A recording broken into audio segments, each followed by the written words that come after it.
Assalamu alaikum, everybody. I'm really excited because we have a special guest here today, Fatima Kardar.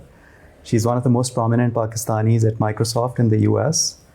And she was just a few years junior to me at LUMS, although I look much older now. But I'm really excited for this chat with Fatima. Welcome, Fatima.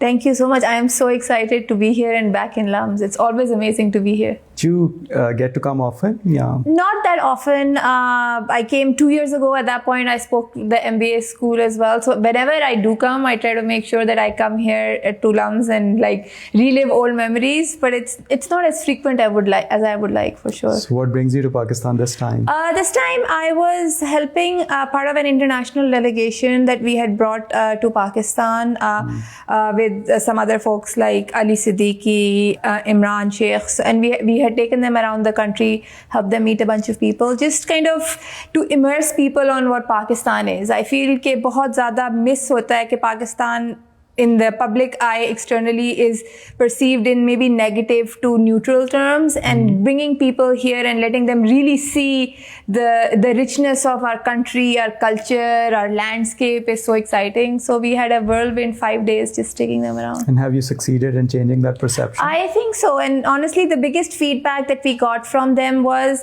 that you guys need to get better at your storytelling. You really, that's a place where when you come here, when you see it, it makes so much difference from what they see. That's great, because we are going to start with your story now. There you go. So Fatima, tell us about the years prior to LUMS. Obviously, you want to hear the LUMS story as well, but were you always technologically inclined? Was computer science on the cards before LUMS? Honestly, I did not know computer science was a thing before LUMS. Oh, really? I did not even when I came to LUMS, I wanted to do an MBA. So I was like, okay, this is great. And so I will do my bachelor's and whatever, and I will go to the MBA.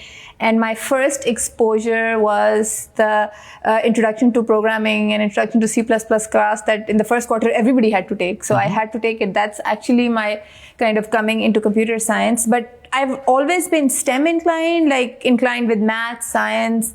At some point मुझे था कि मैंने astronaut बनना है, फिर मुझे था मैंने scientist बनना है. So generally engineering was clearly my forte, but the computer science, all credit to LUMS. I feel that it's very interesting because that has defined my entire life. And if I had not come to LUMS, I would never have seen. And were you considering other options? I was. I had looked at IBA as well. So I'd been looking, of course, because मुझे था कि मैंने MBA करना है, so I was looking at LSE को भी I'd spoken to them. I'd seen some international as well, but all kind of business management kind of fields, or maybe accounting. I had actually even considered chartered accountancy. I liked accounting, not everything but computer science. How did LUMS and the 4 years at LUMS? I was here for only 2.5 to 3 years. I finished earlier. Oh, how was that? I was the first class. I think हमारे से पिछली class was a 3-year program, and then the next class was a 4-year program. Okay. So we were the batch which was kind of straddling both, and so we had the option to take extra credits and finish in 3 years. And I don't know why I thought that finishing earlier was a good idea. I wish I had taken the extra year and really explored. But I think for me, the teachers, I remember Ari Zaman, of course, but Suhail Aslam was one of my most favorite. I feel like my love for computer science comes from my first quarter and my second quarter was Suhail Aslam. And so really that changed my perspective on all of this. So when I look back at LUMS and my time, I feel like those are some of the pivotal people in my life. Great professors. Really amazing professors. Really inspiring batchmates, especially women. Exactly. What else was a standout moment? The LUMS life, of course. LUMS life. जब हम LUMS में थे तो जो main academic building है, it used to be open all night. So we would be sitting in labs doing assignments and things like that. It's all of those kind of all night. I literally remember हमारी lab में पीछे वाली rows में सारे लड़के quake खेल रहे होते थे. All through the night when they're supposed to be doing assignments and all of Age of Empires, Quake, and in some ways I work now in video games. And the thing that I keep telling is my most best experience for video games is seeing the CS labs and kind of the competition that was going on So there. I remember our batch also, they used to play Quake in the lab and they put cameras. So one day everybody wore a burqa and then you could see like Exactly, I remember 16 that. burqa clad women just playing Quake in Exactly, the right? lab, so that they wouldn't be recognizable. Amazing. So, these were some of the positive highlights. Is there anything that you wished was different in those days? I think since जब हम LUMS में आए थे, तो LUMS was a lot smaller class size. I feel a lot of the things that my LUMS did afterwards, like the outreach program and kind of going out, bringing kids in, kind of training them. I think that is some of the very impressive stuff that I've seen after we were here. I think the other one, honestly, is, and maybe in my case it was good, the only majors I had was economics and computer science, right? So I showed up for the economics and I ended up with computer science. So it was a success story for me, but it was also challenging, right? अब मैं देखती हूँ कि इतने सारे schools हैं, इतने सारे majors हैं. Like it gives people a way to kind of build a holistic kind of personality and a point of view, which is very incredible. But like we didn't have that option. I remember like the first year everybody took all the classes because that was just what it is. And then the second year you had like a few options, but so forth, right? So there wasn't a lot of optionality. But so tell us a bit about what happened immediately after LUMS. You graduated and then what? This is another kind of, I've been very fortunate. I found a job like even before I had graduated. I worked for a year at ABN AMRO. How does that happen, by the way, for students who are listening? Oh, I don't know. This was a long time ago, so I don't know. But like during that time, I remember when I was in my last year, ABN AMRO had ABN AMRO Global IT had an office here, and they were hiring, and they literally came into LUMS. I remember main academic block mein mera interview hua tha, and they said, "Great, you have a job," and I was like, okay, good. So literally the day I finished my last class, 2 days after that, I was working at ABN AMRO. And while I was working there, I remember, and like I was so new, most of my class was still here, jo 4 years kar rahe the, so I would be constantly on campus. And again, I distinctly remember कि PDC के सामने से जो main academic block में आप जा रहे हो, तो मैं वहाँ से आ रही थी, and a bunch of our, like the 99 batch, were standing there and talking about, oh यार LUMS Microsoft आ रहा है, Microsoft interview कर रहा है. I think Umar Iqbal was the one who said कि हाँ मैंने interview किया है, I've gotten it, and like they're flying us to Dubai, and so I got so excited, and I literally remember I was like, okay, this sounds interesting. So literally वहाँ पे बैठे like here's the process, and so I just applied, right? Not thinking, not having thought कि मैंने बाहर जाना है, मैंने क्या करना है, but like literally like you're walking through that, it's in the ether, everybody's applying to Microsoft, and I just applied, and I applied because I thought I'd go to Dubai. They never came to Dubai. My interview was at the Avari, but what it did was that it gave me a job offer and kind of changed my life. So oh, amazing. It took us about a year like to get the visas and stuff figured out. Us as you and your husband? Yeah, both of us joined Microsoft the same day. There was a bunch of other people as well from my class who kind of joined within the next month or so, because a lot of us kind of got hired. So I joined Microsoft in June. It was very interesting for me. This was my first time in the US, right? So again, you're a 21-year-old kid who like just decided कि मैं पहुंच रही हूँ. So it was a very interesting experience to show up in a new country. But the thing that I think, again, I am extremely privileged that I showed up there with a group of friends, right? So मुझे कभी ये भी नहीं feel हुआ कि I am in a new country, I don't know the people, because like Ali Naqvi, Amjad, Ali Mansoor, like all of these people, Sarah, like everybody was there with us, right? So it never felt like you were alone. You felt like you took your friends and you just kind of literally showed up somewhere else, and guess what? Now you get paychecks and you can go on vacation and things like that. So it was a very interesting time, but again, very formative for us. It was always, let's do this for a year, 2 years, then maybe go do your master's, come back, right? It was my plan was never that 25 years later I'm kind of still there. But yeah, that it ended up that like that's where I was destined to be. So that's where I am. Did you feel like LUMS had prepared you well for the the rigor that a place like Microsoft would have for engineers and what. Honestly, I'll tell you, the class that I disliked the most was the software engineering class, which teaches you about the processes and the workflows. Remember who taught it? He was our dean at the time, Zahur. Dr. Zahur. Dr. Zahur. And I remember I hated that class. And when I went to Microsoft, that was the class that was the most useful to me, right? Because I'll tell you, because the program is programming, right? C++ aapko jitni aati hai, aap kar sakte ho. But to show up in a team where you have to work with a lot of people, there are release cycles, you have to shift software, you have to figure out plan, what you need to do. All of that stuff, jo ek quarter mein constantly you were like, ye kyun hame karna hai? This is the most boring class.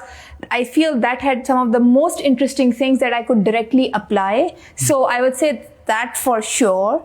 And then in general, I think the exposure to try different things, and the confidence ke acha kuch bhi ho sakta hai. Of course you learn and grow from there, but I do feel that confidence ke why not, and you're still kids, so you're like, okay. And you did not in any way feel handicapped compared to, let's say, the Stanford, MIT? Not at all, actually. No, I didn't feel that. Maybe I was naive, but I think it's a little bit of you. It was less so as Stanford. It was more that I was young, right? And I had never worked and never kind of gotten exposures to a bunch of stuff. So that was the part you learned, right? Because when you get into work, at least this, and I think now is very different. I think it's not Stanford. It's the kids who come to work are very different now. Us zamane mein, you think every project that you're doing is an assignment, right? You're going to stay all night, up all night, do the all-nighters, get it to a certain point, and then all done, right? And that's actually when it all starts. So you build software, that's where you have to make sure it's at the quality, it's all of those things. So I think those are things that other than the software engineering class that Zahur taught us, it was I hadn't exposed. So it was rough. I would say the first year was rough. I also realized that you don't have to put all-nighters at work. This is for the long haul. This is not for a short. Oh, you don't? I'm still putting them. Okay. Well, at least not as much. So there was a bunch of learning that you have for sure. I wish I had I'd done one internship, but honestly, I wish there had been more opportunities to kind of go in the professional life. Because अब मैं Microsoft में भी देखती हूँ कि interns come in, they spend 2-3 months working with us, kind of taking a project, and the exposure that they get. So when they are ready to kind of graduate, it is so amazing, and I wish those were some of the things that we had more of. And this was all in Seattle, right? This was all in Seattle. So not only have you spent 25 years at Microsoft, I have been in Seattle the whole time. How does it feel? It feels like home. The year where I realized that I had spent more of my life in Seattle than I had in Pakistan was I had an identity crisis. It took me because I was I'm a Pakistani, right? I should expect this to be certain, but so it took a little getting used to, where I'm I should stop calling myself a Lahori or a Pakistani. I should start calling myself a Seattleite. Was that beneficial for your progression at Microsoft, the graduate degree? The way I look at it is, it was helpful in changing my, broadening my thinking, right?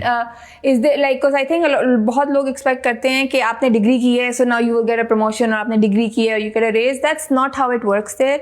But what it does work is, it changed my thinking and my approach and broadened that. So whatever, as I was doing things, I was better at them, right? I could get into newer opportunities and do things. And so absolutely, yes, right? It has propelled me to do the kinds of things I have. But is it a complete direct thing?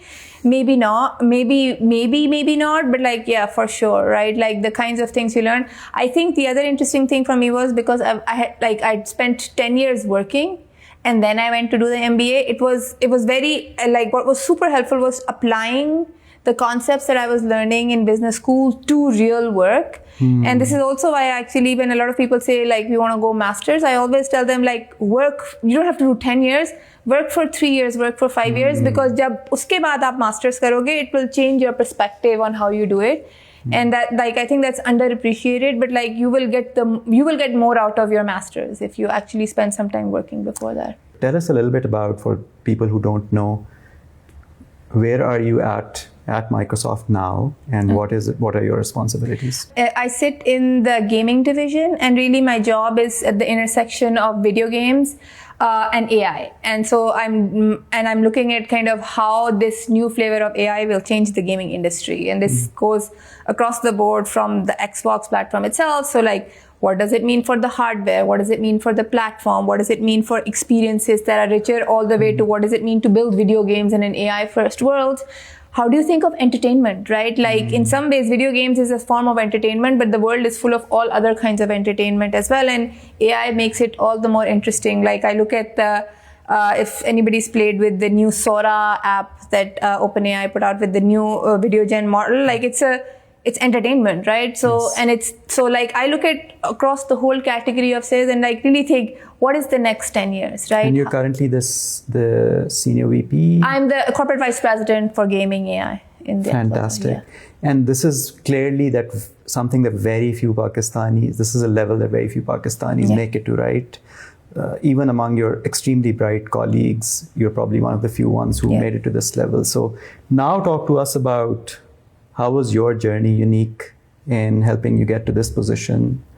What did you do at Microsoft, and what would you recommend to people who are now looking at places like Microsoft? I feel like I learned along the way. I think some of the strengths that I've had is really because at a company's side of Microsoft, because a startup is different versus like Microsoft has like 250,000 people, right? It's a massive organization.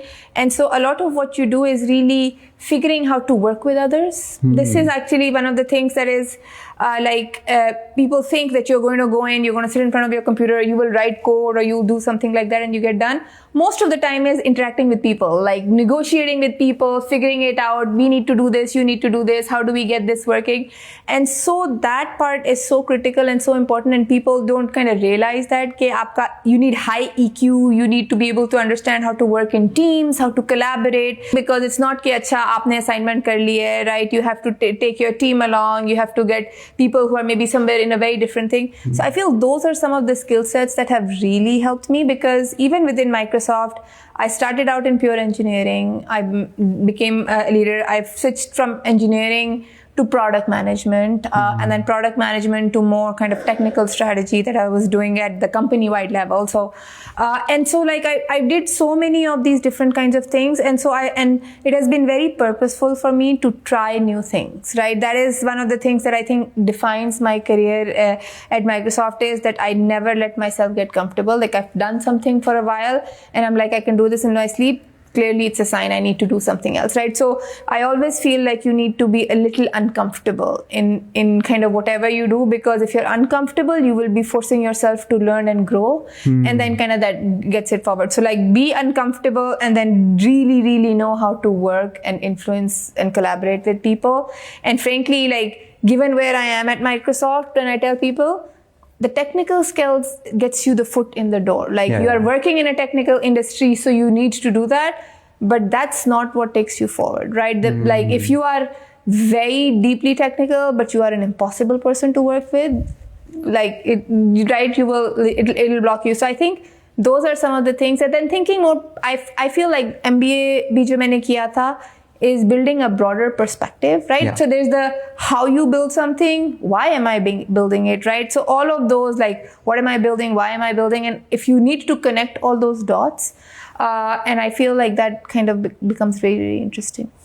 Fantastic. So Microsoft allowed somebody like Satya, who was like a sales person, to go all the way to CEO from India, from Pakistan. You've, risen up the ranks so quickly. Do you think the organization itself is very open to this kind of like, we'll give opportunity to our people to kind of grow? This is what I will say. Microsoft is a completely merit-based, right? Like from that standpoint, if you are good at what you do, and not just good at the work you do individually, but can you not just get yourself done, can you bring people together and move them in a certain direction and kind of get that? That gets recognized, right? So I think that's more important. though I will say Satya is extremely technical, right? So people feel like he came from sales, but he is an engineer's engineer for sure. Oh, wow, cool. Do you get to work with him closely? These days, not so much, but before I joined Xbox, I was driving technology strategy all up at the company level. And actually, I used to work with him on almost daily basis. So for about 7 years, I used to work for Kevin Scott, who is the CTO for Microsoft. And my job was to work with Satya and Microsoft senior leadership and look across the company and kind of figure out, okay, what we need to do next. And at that point, I have been extremely privileged that I would be on a weekly basis, daily basis, kind of learning from that. So I don't even think it's working, it's learned. I feel like I was very fortunate, the first times, initially when I worked with Satya, my job was to be the note taker, right? And people needed a note taker and I was like, I'll do the note taking. And people feel like ye menial task hai, why would I want to do that? But because I was, and this is before AI, so but taking that note put me in the room. Right? And putting me in that room meant that I could observe and learn from Satya and his directs and kind of the leadership. And I feel that has been one of the biggest learnings and the biggest kind of things that set me apart was that I had that opportunity and I learned so much from that. And I feel like that played a big role in kind of helping define who I am. I know that Steve Ballmer's Microsoft was not an organization that I would have looked up to, but Satya's Microsoft is absolutely, he's been a big part of the turnaround story. What is one big thing you think he brought to the organization in that leadership role? I think Satya is the challenging the status quo. That is a big part about Satya is never just be kind of sitting on your laurels, right? I have a big office business, I have a big Windows business, we are making lots of money. He is always looking to, okay, what more can I learn? And there is literally when he came, there is a sign that went all over Microsoft called growth mindset versus fixed mindset. So fixed mindset means I know what I'm doing, I'm good at it, I don't need to know. Growth mindset is that you are always learning and you're always growing and you're always trying to figure it out. So that I feel has been kind of his ethos, and I feel like that is what has helped the company propel forward. Of course, he's deeply technical. I feel in the AI stuff, a lot of time people say he's the chief product manager at the company, right? He will go deep and he will poke, all of that is great. But the fact that he himself embodies it and he pushes everybody else is, you have to be learning, you have to get better. And I feel those are things that are very important. By the way, Carol Dweck has a great book on the growth mindset. That is exactly, it is based on that book. For people who are listening, they should definitely check it out. I know in 2009, Mark Andreessen had said, software is going to eat the world, and he was right. Absolutely. And Jensen Huang in 2017 said AI is going to eat software.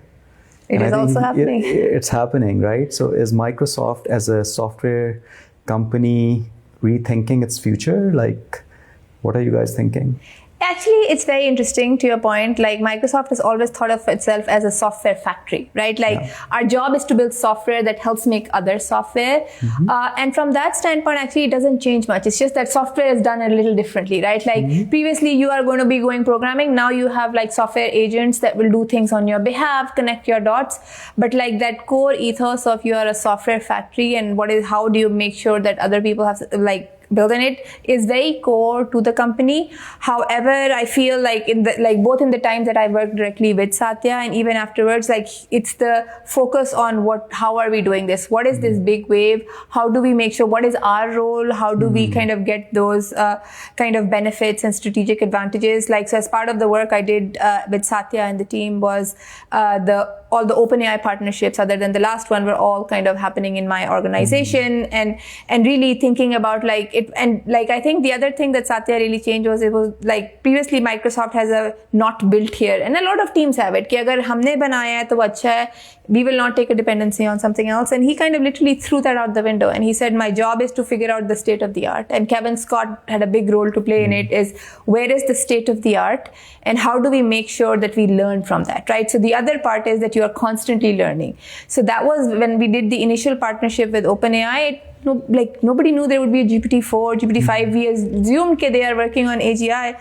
But the biggest part was, here's a bunch of really smart, passionate researchers who feel like they're pushing the envelope on AI, we want to be in the loop to learn from them, right? We want them to be on Azure. We want them to like kind of help. So because in some ways, Kevin used to say, I want the crystal balls to the future because then I can build the software factory, right? That kind of goes with it. And so like, I feel that has been the change. The one thing I think the biggest change is the speed. When I came to Microsoft, like, Windows used to be like a 3-year, 4-year kind of period. Now, like if you're not shipping every month in the AI space, like every week, you will be left behind. There will be some new startup. There will be something else. So that sense of urgency, you can really, it's palatable at Microsoft. You can feel it. And then actually Satya still, and I helped kind of set up a bunch of forums when I was working in that role. But now they has weekly meetings where he kind of brings the leaders from the company together on the state of the art on AI and like what are we doing to push forward.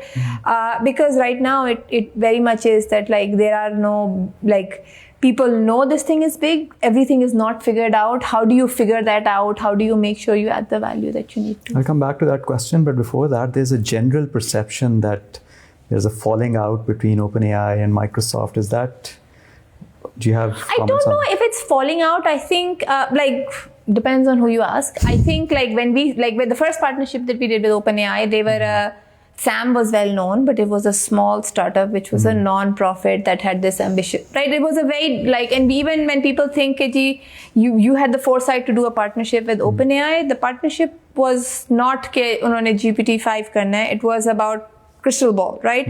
So when we started with them, we were in a very different, Microsoft was in a different place, they were in a different place, right? And so each of the 3 partnerships, and now we're on kind of the 4th partnership, like each company has it kind of in a different place, right? So, and the 3rd partnership when we did was like in the 2nd partnership, we had all commercial rights, like they would build the tech, they were not interested in commercializing, we were doing it, and this was something that they wanted from us, and this, right? So we did it. When we got to the 3rd, we said, great, like let's all be partners on the technology, but you can commercialize from your side, we can commercialize from our side. And you look at it and you look at each of them as a transition of where the companies are. Now, of course, like OpenAI is like ChatGPT is, if I, like people ask me like this AI thing and I'm like, do you use ChatGPT? Yes. Do you pay for ChatGPT? Guess what? AI is here, right? So like they have an extremely successful consumer product. So very much from that standpoint, yes, they compete with us on some stuff, right? Like our Office co-pilots compete with ChatGPT to some degree in kind of what we're doing, but we still are partners on the technology. We have access to everything. We kind of work together. And so it's a natural evolution where you want to give them the space to do what they're doing. So we have to, I guess the way to think is compete on the merits on the consumer side, and on the platform side we combine. But like the good thing is like this has been a very lucrative partnership as well. Like if you think of the amount of money that was invested versus like even right now, if like things are not going well or going well, guess what? If OpenAI is successful and their evaluation goes up, it has a direct impact on Microsoft because we own a significant part of OpenAI. Of course. And like literally, you've probably seen it. Like there is good news about OpenAI. Our stock price, that it doesn't even have to do with evaluation, right? Like, so I feel those will stay, but like you do, I realize it that at some point, like they will get big enough, we will get like we will be going in directions where those things will make sense. Some of it is also practical, right? Like as in a world, like you mentioned Jensen, like I feel like the person who is the most in demand right now is Jensen and his GPUs. And so like as we think of more and more appetite to do more and more of these things, you want to give everybody the flexibility to go everywhere and kind of get the most that they need, right? So I think it's the way I look at it is a natural evolution. Is it different? Yes. Although I think it's Satya who said that, we've acquired all this hardware from NVIDIA. We just don't have the power to run that hardware. So the power question comes in as well, right? Like it's just very expensive. All of the AI today, the compute requires too much power.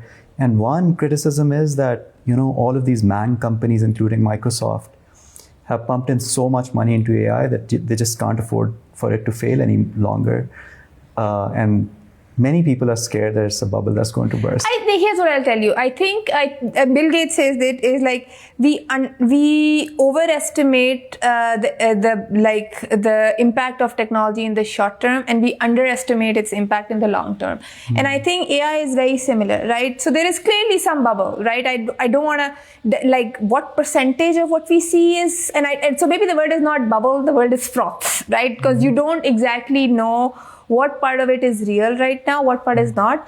I think there's a little bit of FOMO going on, right? Everybody feels this AI thing is big. We want to be part of it. We need to understand.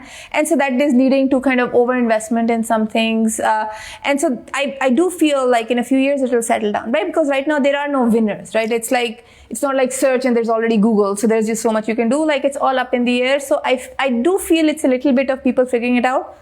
Some of these investments will not go anywhere. And right? we also expect that companies like Microsoft, at least, they're eating their own dog food, and within the organization itself, there's a massive AI-led transformation. Oh, massive, yes. So talk to us a little bit about how have you seen the work inside Microsoft change as the AI intervention is happening? I think the biggest one and the obvious one is software engineers, right? The job of software engineers has completely changed. And changed in good ways, right? There was when you had GitHub Copilot, which was just giving you recommendations of snippets of code, that was valuable, but it was not useful to a certain degree. Now that you have agentic AI, like it's not just giving you little snippets, it can literally redo a whole bunch of stuff. And I've seen even on my team and across the company is like the amount of things that you can do, like things that would take like weeks to do, somebody can do in like 3 days kind of a thing, right? And so that impact is going to be drastic because it just means we can do so much more, right? Like, and there is that, but also means potentially that there will be fewer people doing the basics, right? Because AI can do it. And so what does it mean for the upskilling of people, right? So like I feel at Microsoft, we have a combination of focusing on how do you skill people, and then how do you make sure that you can get the most out of it, where speed is like, when I build some things, I cannot say, oh, I'll build something in a year. Honestly, a year is too late. I'm like, this is what I'm doing in 2 months. This is what I'm doing in 4 months. That's just the nature of it. And so for that speed, you need the software as well. So I think there's a bunch of those things that are kind of going on. And I think the other one that I struggle with and my team struggle with is like, you think you know what the state of the art is, and then 2 weeks there's something else, right? So how do you even keep up, right? Like learning ke bhi aapke paas time nahi hota. So that's a big challenge. ChatGPT 5.1 came out a week ago, and Gemini 3 Pro is already here, and people are saying that's the best model now. So yeah, so that's understandable. But you pointed to something really important. A lot of people are asking this question, right? Especially students. What you said that AI is now doing work that was taking weeks and hours, and Jensen Huang that we discussed, whom we discussed, also said that nobody's going to need a computer science degree anymore. Do you agree with that?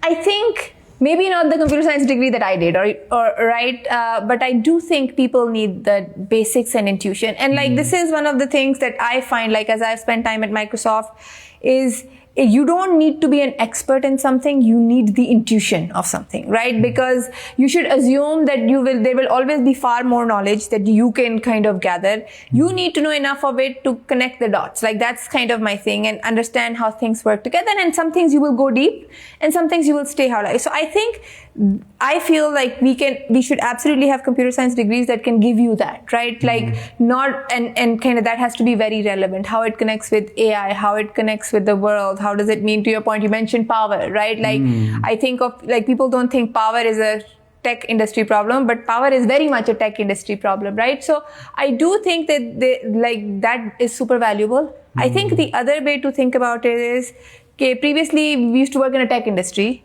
Right now, every industry is a tech industry, right? Yeah. So it's not even, I want to go work at a Microsoft or an Amazon or a Google.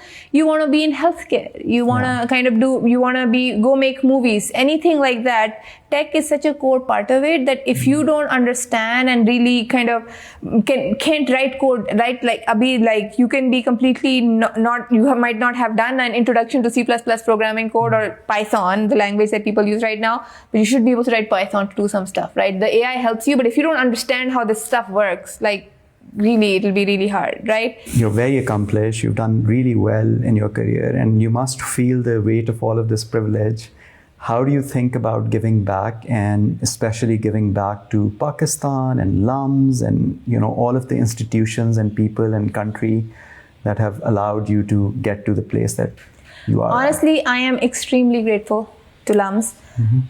And just I feel the privileged position, like you're in a privileged position. Your job is to make sure that those that come after you kind of help them out. And honestly, that is also something that I care deeply about, kind of instilling in my two daughters. Right? We lived in this. I had a scholarship. My husband had a scholarship. Right? And without those, we would not be where they are. And so one of the big things that like I do is that we support lots and lots of organizations. I'm a huge supporter of TCF, which helps about educating, bringing kids out of slums and giving them education. And I've met a bunch of them in Pakistan, in the US. I visited some schools, but really I feel like the thing that you can do to give back is education. So I spend all of my time on giving back and kind of is on education. Like that is, and I feel that LUMS is what taught me that. So I think TCF is one of them. And then actually, before I get to LUMS, I'll tell you another thing. I also just joined the board for the University of Washington. Amazing. Which is kind of a very big university, our main university in the state of Washington, which is one of the top tech programs and medicine programs. And it is a volunteer board kind of helping. But the reason I did that was like education is the most important thing, right? So that I feel very much comes from where we are at right now. And I think like LUMS has been kind of the core of it. And so for me, both Ali and I strongly believe in it. We have actually 2 endowment funds at LUMS, one in name of each of our daughters. And so it is one, we want to help, but I think it is also symbolic for us to make sure that we can give back and then our daughters can understand that. That's really fantastic. I hope this encourages a lot of other people to come forward and, do their bit as well. Clearly, you're doing a lot for LUMS. Tell us, what advice do you have for students studying at LUMS today? Like, what should they do so they can make their mark on the world? And what do you wish you had done differently, if anything? I think just be open, be learning. In some ways, like I said, I was privileged. I got jobs before I even thought about it, and I realized the world is very different right now than what it was. But a little bit of that is give yourself the exposure, go try things. You don't have your first job might not be the best job. It might not be where you want to get started, but really get your foot in. So, that's why I think the idea of doing internships, apprenticeships, going and doing a degree, going to work, whatever, is also important, because you have to kind of get your foot into the real life and then use it to figure out how you learn, right? In the US, I've also seen programs where people will, even in undergraduate, they will have a semester which is a working semester, right? So they will do the regular traditional semester in a university, and then one semester is actually an apprenticeship or an internship. So I look at that and I always tell them, don't lose hope and keep trying.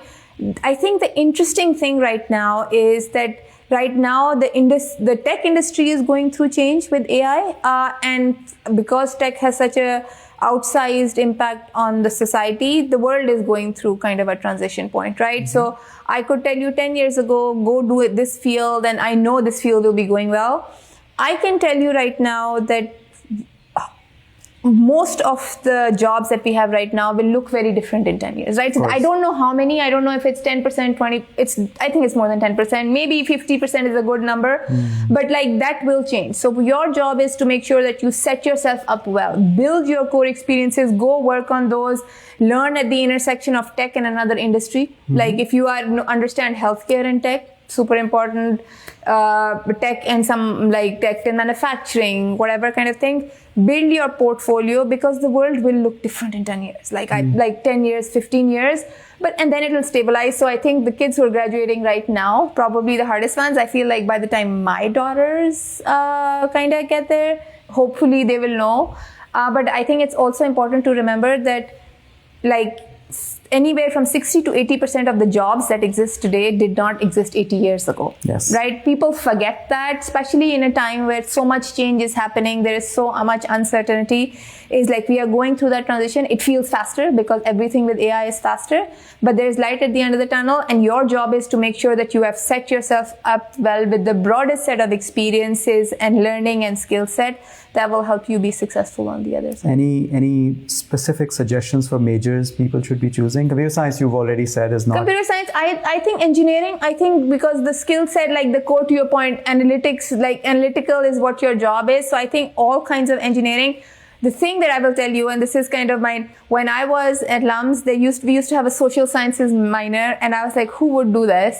But I do think a big part of what will be the future is humanities, right? When all of the tech stuff is done by AI, the humanities play such an important role. And so that is like, when you think of the intersection, take your time to learn that. Actually, I did not take the philosophy course in LUMS because I thought this is all fluff and who wants to do this when you can do programming.